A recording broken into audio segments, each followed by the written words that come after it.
Welcome back to Unsportsmanlike Conduct, Bend Over, and Cough. We have half our points off the board, but there are plenty more to give out. I'm joined now by Ryan Fleiter, Dr. Ryan Fleiter of the Purple Panthers, and Dr. Patrick Shiger of the Red Scare. They've got their stethoscopes on, and we are ready to play some Diagnosis Sports. Diagnosis Sports is the game where these contestants will diagnose the topic at hand, and the best diagnosis will get the point. Giving out the points is me, Nurse Ben. Let's get this show on the road. Guys, our first topic brings us to this gentleman. We call him Dr. Love. Tiger Woods has returned to the course, but to this point has been all but impressive. Guys, give me the WebMD report of the stud that we all call Tiger. We're going to start off with Mr. Fleiterer, Dr. Fleiterer. Well, first of all, Nurse Barker, I just want to show you my credentials. Well, thank you very much. I'll review those. Yes, and let's diagnose Mr. Woods here. Unfortunately, I can't hear anything because that's just a piece of paper, but I will tell you this. Woods has a case of analysis paralysis. He's overanalyzing his entire game. He decided to change his swing, and what happens when you change your swing? Well, it's going to take 6 months to 2 years in order for you to actually start playing really well. Woods has dropped all the way down to 7th in the world. Former number 1, all the way down to 7, not very good. He's overanalyzing his swing, and that's why he's screwing up. All right, Ryan, this is actually just a license to sell pornography, but you can hold on to that. All right, Pat, we're going to bring it over to you now. He says analysis paralysis. What do you got for me? I'm going to talk routine. I think with Tiger Woods, the problem is he's used to his routine. He's getting it in the hole on the course and off it. You take half of that away, he can't perform on the course. He's used to, playing the front 9, doing a little booty call. You break that up. It takes, like you said, some time to get used to a new routine, and I think that's what we're seeing right now. All right, so a little bit of a disagreement between the two, but I think Ryan is right here. You can't try to redo something that's gotten you to this point. I mean, come on, you got to stick to the basics. Point goes over here to the Purple Panthers. All right, guys, our next topic brings us to Denver. No Melo, no problem. Since trading their quote-unquote franchise player, the Denver Nuggets have been on fire. Guys, diagnose these Nuggets and tell me the secret remedy of their success. Pat, starting with you. Well, before, if I was doing this, I might be getting only 1 heartbeat because the whole team was Carmelo Anthony. Now I'm getting 12 because they're playing like a team. No one on the team averaging more than 15 points a game. Now, instead of just being a one-man show, they're a 12-man show, and having an actual team instead of just one individual is really making the difference. All right, Ryan, what do you got? Oh, one individual. I'm not sure about that. They still had Nene. They still had Chauncey Billups. What they did is they went through a full-body cleanse. Wow. A little bit of vitamin C, that's all you need. And now they're playing with vitamin D. It's all about defense, Ben. Their defense has stepped up, and they're very impressive on the defense end. The rebounds up, at least 2 more rebounds a game. They've allowed 10 less points per game since this trade has happened. It's all about defense. All right, well, Ryan, I've taken plenty of this stuff in my life, and it didn't really give me a full body cleanse, so I don't know what's going on there. Point's going to go over here to Pat. I think they absolutely were focused all about Carmelo Anthony. Yeah, Nene was on the team. Of course, they had some other pieces, but that was his team, and they've become a lot better since they moved away from that. Pat, you get the point. Goes to Red Scare. So, before the season started, all the experts are saying Red Sox and Phillies. Red Sox and Phillies. Red Sox and Phillies. Well, the Phillies have been fine, but it looks like the Red Sox have come down with a bad fever. Guys, what's plaguing the Sox? Is it already time to cut the cord on another World Series? Ryan, start us off. Well, Nurse Ben, it's not a fever. It's actually a major stroke, and they've been in a medically induced coma. Now, here's what's going on. They're the worst in the majors in pitching, but they're also the second worst in hitting. None of this team is showing up. We're supposed to expect Carl Crawford and David Ortiz and Kevin Youkilis, this all-star team, to be hitting, and they're not. Hitting 181 as a team. Yikes. Not going to get it done. Also, their ERA is above 7 as a team. If you're only putting up about 3 runs a game and giving up 7, you're not going to win ball games. All right. Hitting and pitching, not getting it done. So the problem with the team is the team, says Ryan. Pat, what do you got for me? I'll agree to agree, but I think the hitting is something that you can expect to come. Pitching, I'm a little bit nervous because they have Salsa Lamacchia, who we always know is going to be worth more in Scrabble than he is on the diamond.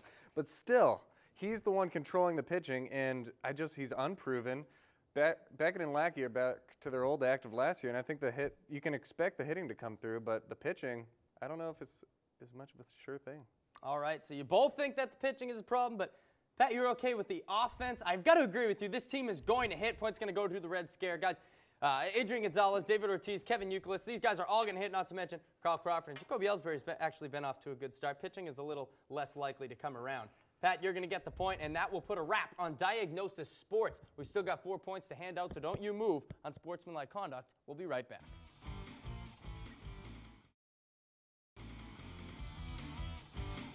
Welcome back to Unsportsmanlike Conduct. Right now, our score stands at 4-3. The Red Scare leading the way with that slim 1-point lead. Nothing's decided yet. We're going to jump right into our next topic here. All the buzz around the home run king, Barry Bonds, has come in the courtroom. But let's take a look at the road to that point. At one point or another, his name will appear on the Hall of Fame ballot. And if you guys had a chance to vote Bonds into the Hall, would you do it? We're going to start over here with the Red Scare, the leading team right now. You guys have that one slim point lead. Carlos, start us off. You voting for Bonds? To be honest, I think this one's kind of easy. Absolutely not. Being in the Hall of Fame is one of the top accolades you can achieve as a baseball player. And if you allow someone like that who is going through perjury right now, taking steroids, kids are going to think it's okay to do this, who look up to these great players. And if you can think it's okay to beat the system, then you should not be allowed to be in the Hall of Fame. It's not acceptable. Guys like Pete Rose cheated, and they've obviously been paying the consequences for things like this. And it just shouldn't be allowed for him to be in the Hall of Fame. All right, so you're letting Bonds slip through. Guys, how do you feel about that? Is Barry in? You know, what's so funny about this topic is Barry Bonds is the greatest athlete or the greatest baseball player of our generation. Would you agree? Or his generation? In terms of numbers, yes. Okay, so let's say that we go with the Red Scare and we don't vote Barry Bonds into the Hall of Fame. You cannot vote anybody else from the steroid era into the Hall of Fame if you don't vote Barry Bonds They cheated. You don't want to be that. Sosa, Rodriguez. You cannot vote Alex Rodriguez. He admitted to using steroids. You can't vote him into the Hall of Fame either. That's an entire generation of baseball players gone from the picture. Are you saying cheating is okay? So Ross says cool? if you're voting one in, you got to vote them all in. Carlos, you say that's fine. Let them all slip through. Absolutely. I mean, if cheating is cheating. I mean, if you're trying to beat the system through the cracks, I mean, if you're going to allow that, then you allows players to have steroids. I mean, technically it's not allowed, but they don't check. Do you think they're not legal? If steroids aren't legal, it's cheating. Okay, hold on, guys. Lily, what do you have to say? You're going to agree with Carlos here? They're gonna let all these guys slip through, the Sosas, the McGuires, the A-Rods? I agree, because steroids enhance you in a way that's not supposed to happen. It's not natural. And the thing is, if you look at, he had 73 home runs in 2001. Who knows if he was juicing back then? I mean, it kind of tarnishes his reputation. I mean, he was a great player before he started taking steroids. Who knows when he started? This completely tarnishes his reputation. Hall of Fame voters are not. They are very sensitive to this situation. They don't want to induct a player who has been taking steroids to really actually get to the top. I think it's very disappointing, and I don't think we should vote him in. Okay, Trevor, you were starting to get heated before I cut you off. Let's hear that. All I'm going to say is that if you take him out of the equation, you're taking a whole era of baseball. You're taking so many players that potentially were. And I hate to be the bearer of bad news with all this, but at this point, there is no unequivocal evidence to prove that Barry Bonds, in fact, used steroids. You cannot prove that he's done it. His head looks like if you can't prove without a shadow of doubt, we're talking about the Hall of Fame. We're talking about the Hall of Fame for baseball. America's pastime. If you cannot prove without a shadow of a doubt that this guy used steroids, Ross, you're assuming that he did. And that point, hold on, guys, hold on. Taking steroids, which is why he's on perjury right now for lying about it. That's the whole trial. Roger Clemens. And so far, they don't have any substantial evidence to prove that he did. I got 80 home runs in one season. Am I going to be in the Hall of Fame because I took steroids to get there? But if you look at what Lily's saying is that he's not on trial for taking steroids, he's on trial for lying to a grand jury. That's going to wrap the topic, though, guys. Whether Barry Bonds took steroids or not, I think that baseball fans understand that there was a steroid era. The point's going to go over here to the Purple Panthers. You don't have to put an asterisk next to his name or any of these guys' names. They're going to get into the Hall of Fame because that's where they belong. You can't ignore an entire era of baseball. There was the dead ball era. Those pitchers are still in the Hall of Fame. You can't count out these guys like Barry Bonds, Sammy Sosa, Alex Rodriguez. Point goes over here to the Purple Panthers. And guys, we are now separated by 1 point. So the winner of this topic will win this game. Here's the last topic. Here on Unsportsmanlike Conduct, we cover everything from baseball to NASCAR. We've talked about all types of athletes, from stand-up citizens to dogfighting jailbirds. But if you had to take one of these athletes from the clubhouse to the White House, who would it be? Guys, which athlete do you want running our country? We're going to start over here with Trevor Savage. Trevor, pick me the president.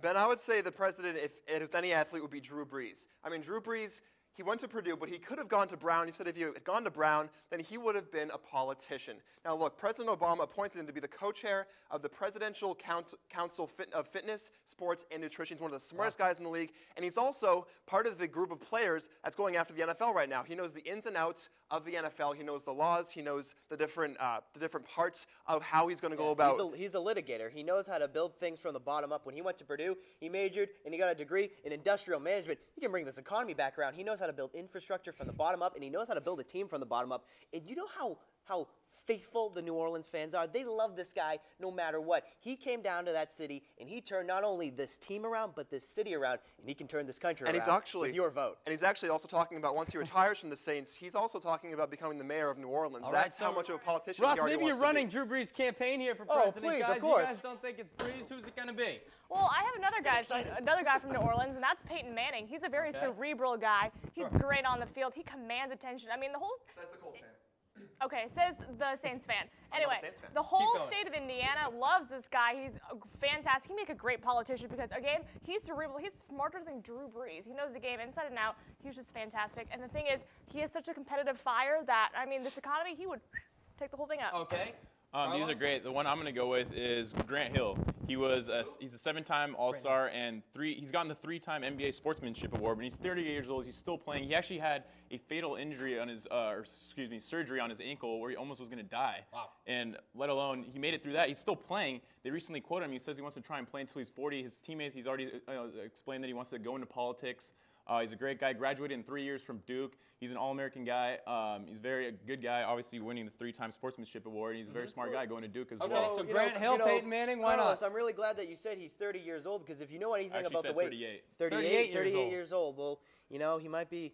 Oh, He that's might be around there. But let's talk politics right now. Let's talk a little bit because here's the political banter. Here's a little politics. Peyton Manning, he would take the Bible Belt, but you know what? Drew Brees is loved throughout this country. You go coast to coast. Okay. If that doesn't I like get the you, prop, Ben, Ross. if Let's that see it. doesn't Talking convince about you, cerebral. All right, guys, we're who going to have dat to... prez? We have Who to... dat No, prez?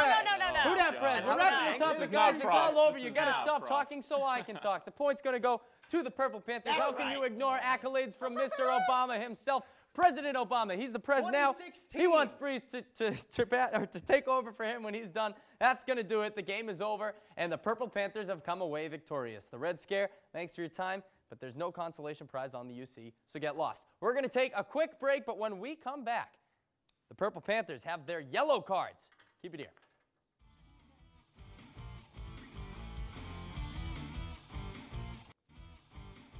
All right, guys, you've had to listen to me chirp in between the banter all show, so now it's your turn. You've earned the W, and as your prize, you get to run your mouth a little bit. We're going to start with Ross Lippman. Ross, you love to run that mouth, so let's keep it brief. What do you got for us? I'll be brief. In 1986, at the age of 46, one of the greatest golfers of all time, Jack Nicklaus, won the Masters. And after a lot of struggles in his time in the past couple of years, Tiger Woods is at his point where he needs to redeem himself. And back in 1996, a beady-eyed 17-year-old golfer came to the Masters, and he took the golf universe by storm. His name was Tiger Woods, and I hope for the sake of the sport, he either has a real run in this tournament or he wins it. For everybody, seriously, let's bring Tiger back. All right, Ross, got some love for Tiger. Trevor, hit me with your yellow card. Yeah, speaking of winning, when are the Red Sox going to win? I'm getting sick of this. I mean, they were predicted to be World Series champs. Let's just hope they can win a series this season, not to mention the World Series. Look, they were supposed to be great. I hope they are great. Come on, Red Sox. I think Where we are you all right do, now? Trevor. That's going to do it, guys. That's all we've got for you today in this edition of Unsportsmanlike Conduct. We saw some highs and lows, but in the end, Purple Panthers came away winners. Team Red Scare went home wieners. Be sure to check out eiv.tv for UC Extras, including interviews with today's winners and losers. I'm Ben Parker. Take it easy.